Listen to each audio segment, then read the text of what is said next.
Unahin na po natin itong issue ng DepEd, yung pagtanggal po ng 12 billion peso na budget. 10 billion daw dapat para sa computerization, sir. Meron po kayang illegal dito dahil sinasabi nga sa konstitusyon that dapat ang pinakamalaking budget ay mapupunta sa DepEd at ang lumalabas ngayon ay tila pupunta sa infra o sa DPWH. Sa pagkaalala ko, Pinky, ang utos ng ating saligang batas ay ang sektor ng edukasyon ang dapat may pinakamataas na budget. Ngayon, ang sektor ng edukasyon, hindi lamang DepEd, kasama na po dyan yung state colleges and universities, kasama na yung kung hindi ako kakamali, yung TESDA. So, kung sakali, at ito po ang gawa, ang tradisyon at ang interpretasyon nung nandun pa ako sa Senado, na ang saligang batas ang nagsasabi, education sector, hindi lamang po Department of Education.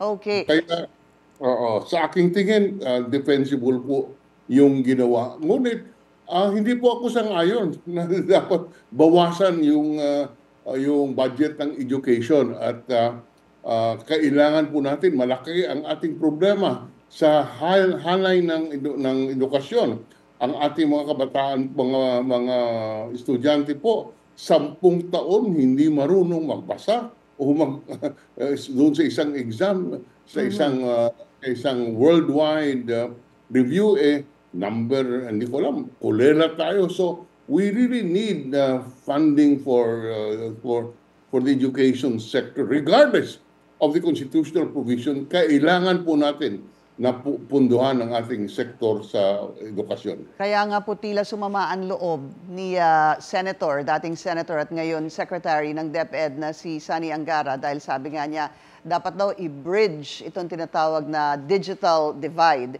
hindi ho ba? At yung 10 billion nga dapat daw ay para sa computerization at gadgets or computers and gadgets ng mga public school students. So, ang sabi naman po ni Pangulo ay tila hahanapan niya ng paraan. Ayaw daw niya mag-line veto, Senator, at hahanapan na lang daw ng panahon. Paano ho ba paraan? Paano ho ba yung mangyayari pagka gano'n ang pahayag ng Pangulo?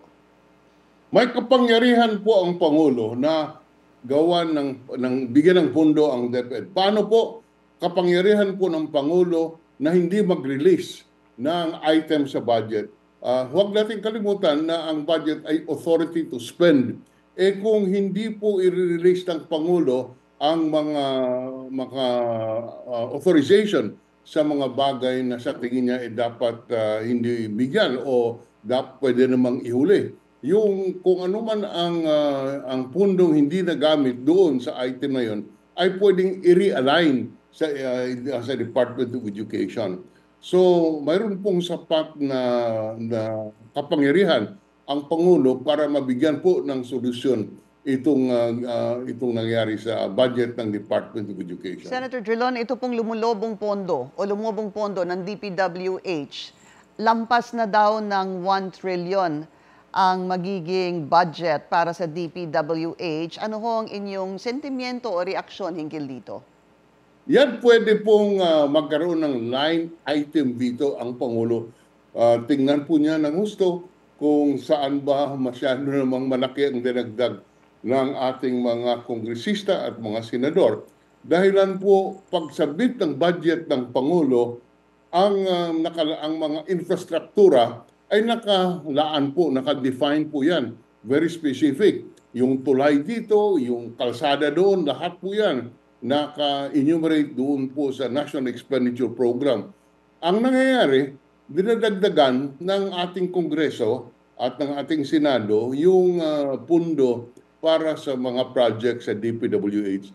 Hindi po kasama sa National Expenditure Program, kaya po nababawasan ibang items sa budget. May kapangyarihan po ang Pangulo na i-line item dito itong mga projects na hindi kasama sa original President's Budget or National Expenditure Program. Yung NEP. Opo, na hindi kasama doon sa NEP. Senator, mabilis lang po, no? Ano ang inyong reaksyon dito sa zero budget sa PhilHealth? Ang sabi nga nila, meron naman daw kasing 600 billion pesos na pera ang PhilHealth kaya hindi muna bibigyan ng budget. Tama ho ba ito?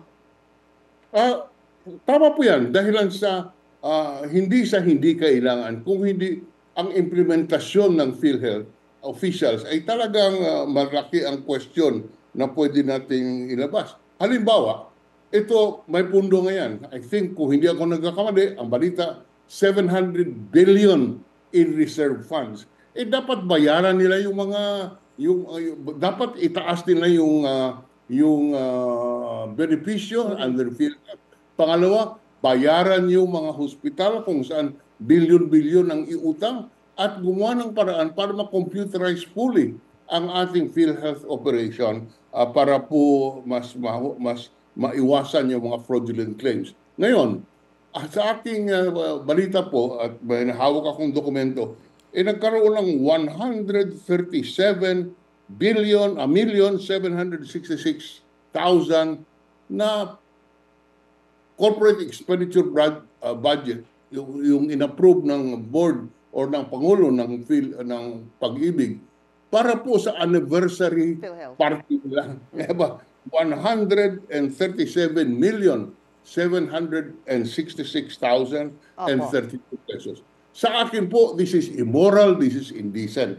Dapat po utusan ng Pangulo ang DBM na reviewin yung corporate budget ng DBM, ng PhilHealth.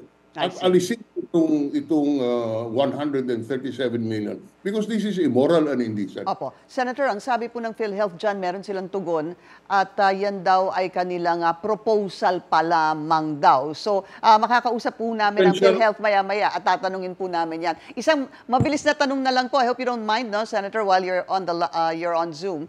Ito pong AKAP, yung ayuda para sa Kapos, ang Kita program, tuloy ho kasi yung alokasyon nito sa 2025 budget. Ano po ang masasabi niyo rito? Kasi meron pong iba na nagsasabi para daw itong pork barrel. Tama po yan. Sa akin, yan po ay parang kitty na pinamunmunbod sa mga mahihirap daw. Ngunit hindi po maiwasan na ito'y magagamit sa politika, lalo na po na may halalan sa susunod na taon. Hindi naman po tayo inosente sa pamumulitika. Ito po'y talagang pwedeng gamitin sa susunod na taon para sa pamumulitika ng mga kandidato. Maraming salamat po sa inyong oras, former Senate President Franklin Drilon.